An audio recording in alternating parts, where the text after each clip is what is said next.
Jansport, tas yung BlackBerry ko nandun sa pocket. Tapos papunta ako ng Accenture Cybergate. Mag-apply ako ng OJT. Pagtawid ko sa may Tropical Hut, may kumalapit sa akin, boss, bukas yung bag mo.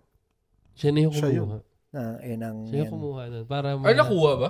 Oo. Kala ko ba attempt lang? Hindi. Yun, isang nakuhaan, tapos may isa pa akong attempts na. Okay. So yun, nakuhaan ako nun.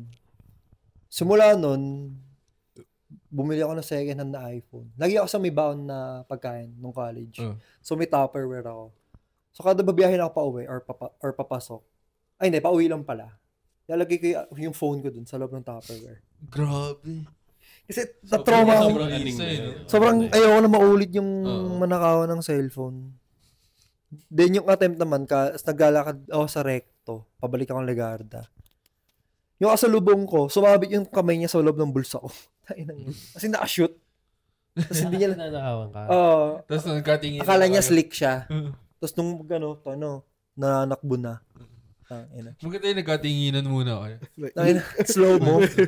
May background music. Yun lang naman sa akin. Wala naman ako experience na nalaslasan ng bulsa, ganyan.